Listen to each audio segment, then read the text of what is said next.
सरकार बदली, सम्राट चौधरी पहली बार भारतीय जनता पार्टी का मुख्यमंत्री हिंदी पट्टी क्षेत्र बिहार में बने, तो अब देखिए तेवर बदल रहा है। कि पिछले 25 नवंबर 2025 में जब राबड़ी आवास खाली हो रहा था तो तमाम जितने भी उनके समर्थक थे आवास पर जुट गए थे, जमकर नारेबाजी की जा रही थी और ये भी कहा जा रहा था कि जानबूझकर लालू परिवार को सताया जा रहा है। क्या आपको ऐसा लगता है कि ये कोई सताने या इसके पीछे भी कोई राजनीति? नहीं, हम जहाँ पर रहते हैं, जहाँ पर गाय रहते हैं, उसके लिए हाँ गौशाला था, उसके लिए वह सामान जा रहा था, तो उसी को ऐसा हो गया कि नहीं सामान जा रहा है, शिफ्ट हो रहा है, ऐसा कुछ बात नहीं। 20 बरस से राबड़ी देवी और लालू यादव या उनके परिवार के लोग इसी 10 सर्कुलर रोड स्थित आवास में रह रहे थे। सारी चीजें तो आज नहीं तो कल आपको लेना देना छोड़ना पड़ेगा ही पड़ेगा, इसमें कोई इधर उधर भुलुक भुलुक करने की जरूरत नहीं है। क्योंकि देखिए सम्राट चौधरी अभी काफी ज्यादा एक्टिव हो गए हैं, तमाम फेरबदल हो रही है, तमाम जल्दबाजी में फैसले ले रहे हैं, तो क्या ये भी फैसला एक प्रशासनिक जल्दबाजी है? कन्यामार्ग का आवासीय ठिकाना किसका होगा? सम्राट चौधरी जो मुख्यमंत्री बिहार हैं उनका होगा। नमस्कार, मैं प्रिया राज और आप देख रहे हैं स्वराज पोस्ट। बड़ी खबर और बिहार की राजनीति की गर्माती खबर हम आपके बीच लेकर आए हैं। देखिए, जो अब तक लालू परिवार खुशहाल मिजाज और अपने परिवार के साथ कई यादें समेट रहे थे, वैसे में उनकी परेशानी अब बढ़नी शुरू हो गई है और ये परेशानी अब नहीं बल्कि 2025 से शुरू है। कहा जाए तो सम्राट सरकार आने के बाद नेता प्रतिपक्ष तेजस्वी यादव भी परेशान चल रहे हैं, लेकिन इसी बीच बड़ी खबर और बड़ी जानकारी निकलकर सामने आ रही है कि पूर्व मुख्यमंत्री राबड़ी देवी को फिर से सरकार ने नोटिस भेज दिया है, विभाग ने नोटिस भेज दिया है। हमारे साथ बातचीत करने के लिए अभी senior journalist Ravi Upadhyay sir मौजूद है। नमस्कार सर। पूर्व सीएम राबड़ी देवी की मुश्किलें कम नहीं हो रही है, वो बार बार अपना घर सजोने की कोशिश कर रही है और बार बार नोटिस देकर उन्हें ये उम्मीद दिलाई जा रही है कि वो घर अपना नहीं है। क्या कहना चाहेंगे? नहीं, देखिए, निश्चित रूप से सरकारी आवास जिस किसी को मिलता है, जिस किसी को एलोकेट होता है, जिसके लिए आवंटन होता है, जिसको, तो वो उसका परमानेंट आवासीय ठिकाना तो नहीं होता। यह तो यूनिवर्सल ट्रूथ है, यही सच्चाई भी है। तो ऐसे में निश्चित रूप से बिहार की पहली महिला मुख्यमंत्री आपको रही है श्रीमती राबड़ी देवी, लालू प्रसाद यादव की धर्मपत्नी हैं। तेजस्वी यादव जो बिहार विधानसभा में नेता प्रतिपक्ष हैं, उनकी माताश्री हैं। लेकिन आप इनको इससे जोड़ करके ना देखें, हम लोग इससे जोड़ करके ना सुने। इतनी बात समझ लीजिए कि राबड़ी देवी पूर्व मुख्यमंत्री तो है ही हैं, लेकिन एक वह बिहार विधान परिषद में नेता प्रतिपक्ष भी हैं। तो नेता प्रतिपक्ष के नाते उनको 10 सर्कुलर रोड का मकान जो है, जो सरकारी आवास है, वह कर्णांकित था और इस लिहाज से वह उसमें रह रही थी। अब देखिए, एक बात आपने ठीक कहा कि पिछले जो है सो नवंबर में 25 नवंबर को संभवतः 2025 को भी आवास उनका खाली करने के लिए, माने 10 सर्कुलर रोड का आवास जो है उनके नाम से एलोकेटेड है, जो आवंटित है, उसको खाली करने के लिए भवन निर्माण विभाग की ओर से कहा गया था, लेकिन वह नहीं थी। और आपने देखा भी था कि जब नोटिस मिला था उसके बाद से सामान उमान भी धीरे धीरे उनका जा आ रहा था। खैर, तो सामान आना जाना तो यह एक है, तो कई जगह पर उनका ठिकाना भी है, जहाँ पर गौशाला है, ये है वो, तो वहाँ पर सामान आ जा रहा था। लेकिन अब देखिए, उसके जगह पर उनको 39 हार्डिंग रोड, जो एक सरकारी कर्णांकित आवास है, उनके नाम से बिहार विधान परिषद में नेता प्रतिपक्ष श्रीमती राबड़ी देवी के नाम से 39 हार्डिंग रोड एलोकेट कर दिया गया है, कर्णांकित कर दिया गया। देखिए, एक बात समझना पड़ेगा कि आपको नेता प्रतिपक्ष विधानसभा में तेजस्वी यादव के नाम से पोलो रोड में आवास कर्णांकित है, बिल्कुल। आपको विधानसभा अध्यक्ष के लिए कर्णांकित आवास है, मुख्यमंत्री के लिए एक कन्यामार्ग कर्णांकित आवास है, आपको इसी तरीके से विधान परिषद के सभापति अवधेश नारायण सिंह के लिए कर्णांकित मकान है, मंत्रियों के लिए भी कर्णांकित मकान है और उप मुख्यमंत्री जो बिहार में है उनके लिए भी कर्णांकित मकान है, तमाम तरह के, और राजभवन राज्यपाल के लिए कर्णांकित है। तो सबके लिए मार्क है, सबके लिए कर्णांकित है। तो ऐसे में अब देखिए, सरकार बदली है, निजाम बदला है, तेवर बदला है। आप देख रहे हैं, समझ पा रहे हैं कि किस तरीके से बीते समय की हम बात करें, अगर यदि जब तक नीतीश कुमार मुख्यमंत्री बिहार थे उस समय भी आपको 25 नवंबर की हम जो चर्चा कर रहे हैं 2025 की उस समय नीतीश कुमार थे, तो वह निश्चित रूप से भवन निर्माण विभाग की ओर से नोटिस गया था, लेकिन वह इम्प्लीमेंट होता हुआ नहीं दिखाई पड़ा था।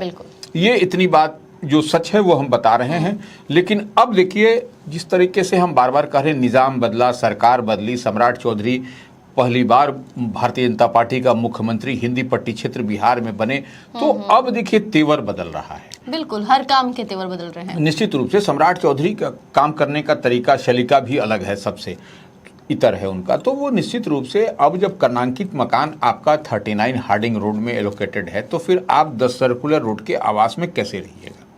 ये सब ये सबसे बड़ी बात है। तो यही अब कहा जा रहा है और इसी लिहाज से नोटिस जो विभाग की ओर से जितनी जानकारी छन करके आ रही गया है और 15 दिनों का समय का अवधि भी सर ऐसे में देखा गया था कि पिछले 25 नवंबर 2025 में जब राबड़ी आवास खाली हो रहा था तो तमाम जितने भी उनके समर्थक थे आवास पर जुट गए थे, जमकर नारेबाजी की जा रही थी और ये भी कहा जा रहा था कि जानबूझकर लालू परिवार को सताया जा रहा है। क्या आपको ऐसा लगता है कि ये कोई सताने या इसके पीछे भी कोई राजनीति नहीं? हम तो शुरू में ही कहे कि सबके लिए जो भी हैं माननीय, जो भी नेता प्रतिपक्ष हैं, गवर्नर हैं, मुख्यमंत्री हैं, डिप्टी सीएम हैं, स्पीकर हैं, विधानसभा के, विधान परिषद के सभापति, सबके लिए ईयरमार्क है। इवन देन मंत्रियों के लिए भी है। तो आपको उसी मकान, उसी आवास में रहना है जो आपको एलोकेटेड है। तो ये देखिए, यह ऐसा नहीं होता है कि कोई आदमी कह दे। और देखिए मकान से उनका 10 सर्कुलर रोड मकान से जितनी हम जानते हैं कोई सामान शिफ्ट उफ्ट नहीं हुआ था। वह जो उनका जो पशु जहां पर रहते हैं, जहां पर गाय रहते हैं, उसके लिए गौशाला था, उसके लिए वह सामान जा रहा था। तो उसी को ऐसा हो गया कि नहीं सामान जा रहा है, शिफ्ट हो रहा है, ऐसा कुछ बात नहीं था। लेकिन अब देखिए यह जो फिर से यह जो हुआ है, फिर जो नोटिस 15 दिन का टेन्योर दिया गया है जी। तो वो जितनी बात छन करके आ रही है, तो देखिए एक बात तो मान के चलिए कि इस आवास जो 10 सर्कुलर रोड की हम बात कर रहे हैं, राबड़ी आवास की, तो उसमें लालू यादव भी रहते हैं। आपको एक्स चीफ मिनिस्टर हैं लालू यादव, उनके पुत्र जो विधानसभा में नेता प्रतिपक्ष हैं तेजस्वी यादव, वह भी रहते हैं। उनका ठीक है सरकारी आवास है उनको पोलो रोड में, लेकिन वह रहते हैं अपने माता पिता के साथ ही रहते हैं। कई बार अपने काम काज उसी आवास से वो पूरी तरह से आगे बढ़ाते हैं। बिल्कुल, लेकिन एक बात समझ लीजिए, यह मकान जो कर्णांकित है वह पूर्व मुख्यमंत्री राबड़ी देवी जो विधान परिषद में नेता प्रतिपक्ष है उनके नाम से 10 सर्कुलर रोड था, जो अब बदल करके 39 हार्डिंग रोड कर दिया गया। इतनी बात समझ। लेकिन 20 वर्षों तक 20 बरस से राबड़ी देवी और लालू यादव या उनके परिवार के लोग इसी 10 सर्कुलर रोड स्थित आवास में रह रहे थे। आप बोलिएगा 20 बरस कैसे? तो आप इसको इतना जान लीजिए 2006 से यह उनका मुख्य निवास था। क्यों? क्योंकि उस समय निजाम बदला था, नीतीश कुमार बने थे मुख्यमंत्री बिहार। उसके बाद से एक अणे मार्ग में लालू प्रसाद यादव और राबड़ी देवी रहती थी, वह ठिकाना बदल करके 10 सर्कुलर रोड चला गया। तो आप समझ लीजिए कि 2006 से यह उनका मुख्य ठिकाना है पूर्व मुख्यमंत्री राबड़ी देवी। यादें वहां पे है, लेकिन काफी एक भावनात्मक जुड़ाव महसूस होता है क्योंकि कई बार देखा गया सर कि हम भी लोग अगर कहीं रहते हैं और 20 साल कोई छोटी अवधि नहीं है, इतने सालों तक वहां रहा गया है। अब लालू प्रसाद यादव की जो बेटी है रोहिणी आचार्य, उस समय काफी आक्रामक हुई थी 2025 में जब नोटिस आया था। उन्होंने सरकार के खिलाफ मोर्चा खड़ा किया था कि हमारे परिवार को सताया जा रहा है। लेकिन आपने जिस तरह से कहा कि नेता प्रतिपक्ष तेजस्वी यादव भी उस आवास में अपने माता पिता के साथ रहते हैं, तो क्या पॉलिटिकल वेंडेटा भी कहीं शामिल हो रही है क्या? क्योंकि अब नेता प्रतिपक्ष से जो मिलने जाएंगे उन्हें अपना ठिकाना बदलना पड़ेगा, बहुत सारी चीजें होती है। देखिए अब जो नोटिस आया है, इतनी बात समझ लीजिए कि अब तो राबड़ी देवी जो बिहार विधान परिषद में नेता प्रतिपक्ष हैं उनका आवासीय ठिकाना पता बदल जाएगा। इतनी बात तो मान के चलिए 39 हार्डिंग रोड होगा। लेकिन अब देखिए राजनीति है तो इसको हर चीज को हम लोग राजनीति से कनेक्ट करके डॉट से डॉट मिला करके देखेंगे, वह ठीक नहीं होता है। वो इतनी बात समझ करके चलिए कि देखिए सब कुछ बदला है। हम बार बार एक बात कह रहे हैं, तो निश्चित रूप से आपको यह होता हुआ दिखाई पड़ेगा कि इन लोगों का आवासीय ठिकाना बदलना होगा। और नहीं तो फिर जो 15 दिन का नोटिस है उसके बाद में जो विभागीय कार्रवाई होती है वह विभागीय कार्रवाई होगी। और हम नहीं चाहेंगे, हम नहीं माने ये लोग कोई नहीं चाहेगा कि नेता प्रतिपक्ष जो बिहार विधान परिषद में है श्रीमती राबड़ी देवी के साथ में माने कुछ सरकारी जो रवैया होता है, जो कार्रवाई होती है वह हो। लेकिन हमको जो लगता है, और निश्चित रूप से वहाँ देखिए जुड़ाव तो होगा, उस जो आदमी जिस ठिकाने पर 20 साल से रह रहा हो, तो निश्चित रूप से नीतीश कुमार भी देखिए एक अणे मार्ग में 20 वर्षों से रह रहे थे, उनका भी पता 7 सर्कुलर रोड हो गया। तो अब देखिए वही कनेक्शन होता है, वही कनेक्ट करता है। तो निश्चित रूप से आपको तो आप उससे किसी से कितना दिन लगाव रखिएगा, सरकारी चीज है तो आज नहीं तो कल आपको लेना देना छोड़ना पड़ेगा ही पड़ेगा। इसमें कोई इधर उधर हुलुक बुलुक करने की जरूरत नहीं है, और इसको पॉलिटिकलाइज करने की जरूरत नहीं, पॉलिटिकल नजर से देखने की भी आवश्यकता नहीं है।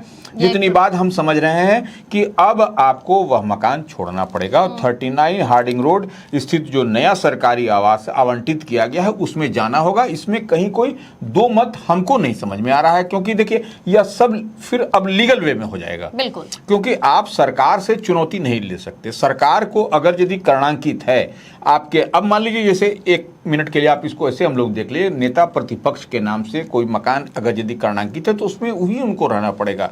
अब आप जो दूसरे मंत्री के लिए या दूसरे के लिए अगर यदि कर्णांकित है, ईयर मार्क है, उसमें जाइएगा तो वह नहीं हो सकता है। तो यह विद इन नॉर्म्स है, और ये नॉर्म्स आपको पूरा करना पड़ेगा, नहीं बिल्कुल फॉलो करना पड़ेगा। नहीं फॉलो करिएगा तो कहीं ना कहीं लोचा होगा फिर उसमें। लेकिन जिस तरह से 15 दिन का अल्टीमेटम दिया गया है, ये कोई प्रशासनिक जल्दबाजी है क्या? क्योंकि देखिए सम्राट चौधरी अभी काफी ज्यादा एक्टिव हो गए हैं, तमाम फेरबदल हो रही है, तमाम जल्दबाजी में फैसले ले रहे हैं, तो क्या ये भी फैसला एक प्रशासनिक जल्दबाजी है? नहीं, देखिए प्रशासनिक, यह निश्चित रूप से अगर यदि इसको आप उस नजरिए से हम लोग अगर देखें तो प्रशासनिक जल्दबाजी कह लीजिए, या फिर यह भी नहीं हमको दिखाई पड़ता। हमको लगता है कि जो सरकार ने तय कर दिया है, कर्णांकित कर दिया है, मार्क कर दिया है, उसी आवास में आपको रहना है, उसी आवास को आपको अपना ठिकाना बनाना है, वही आवास आपका सरकारी पता होगा, पता ठिकाना होगा। तो इतनी बात मान के चलिए कि जो जिनको भी मिल रहा है, अब जैसे मान लीजिए नीतीश कुमार अगर यदि अणे मार्ग से निकल करके 7 सर्कुलर रोड गए, तब उनका आवासीय पता नीतीश कुमार का सरकार 7 सर्कुलर रोड है, न कि 1 अणे मार्ग है। 1 अणे मार्ग का आवासीय ठिकाना किसका होगा? सम्राट चौधरी जो मुख्यमंत्री बिहार हैं उनका होगा। अब जो उप मुख्यमंत्री के हैसियत से जिस बंगले में रहते थे, जिस ठिकाने पर रहते थे सम्राट चौधरी, वह दूसरे जो 2 उप मुख्यमंत्री बने हैं, आपको विजय चौधरी या विजेंद्र प्रसाद यादव, उनको एलोकेट होगा। तो वही अब देखने वाली बात है कि कौन सा कर्णांकित मकान किसको एलोकेट होता है। निश्चित रूप से राबड़ी देवी जो बिहार की पहली महिला मुख्यमंत्री हैं, उनको जो आवास 39 हार्डिंग रोड अलॉट हुआ है, तो वो उनको उसमें रहना पड़ेगा, उनका आवासीय पता सरकारी वही होगा। अब आज करिए कल करिए, विद इन 15 डेज की जो बात कही जा रही है, तो विद इन 15 डेज करना होगा तो करना होगा, नहीं तो फिर आपको सरकार का जो एक्शन होगा, सख्त जो कार्रवाई होती है वह होगी, जो सबके लिए होता है। कोई आपके लिए स्पेसिफिक और हमारे लिए स्पेसिफिक नहीं होगा, यह सबके लिए होगा, इम्पार्शियल होकर के होगा। अब इसको सम्राट के नजर से नहीं देखना होगा कि सम्राट की नई सरकार बनी है, भारतीय जनता पार्टी की नई सरकार बनी है, तो यह एक्शन, ये देखिए पहले का ही पत्र है, उसी पत्र को फिर से अगर यदि जा रहा है तो निश्चित रूप से कहीं ना कहीं कुछ न कुछ होता हुआ दिखाई पड़ेगा आपको आने वाले समय में। बिल्कुल।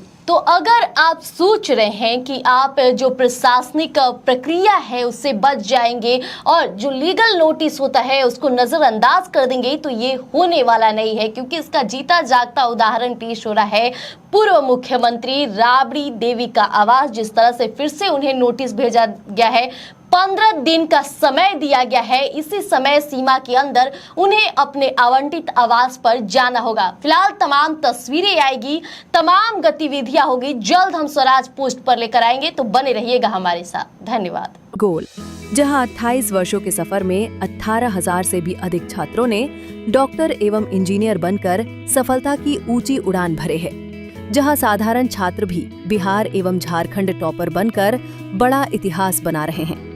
दूरदर्शी शिक्षाविद श्री विपिन सिंह के मार्गदर्शन में मेडिकल एवं इंजीनियरिंग के लाखों छात्रों के लिए आशा की किरण के रूप में गोल, द रिजल्ट फैक्ट्री,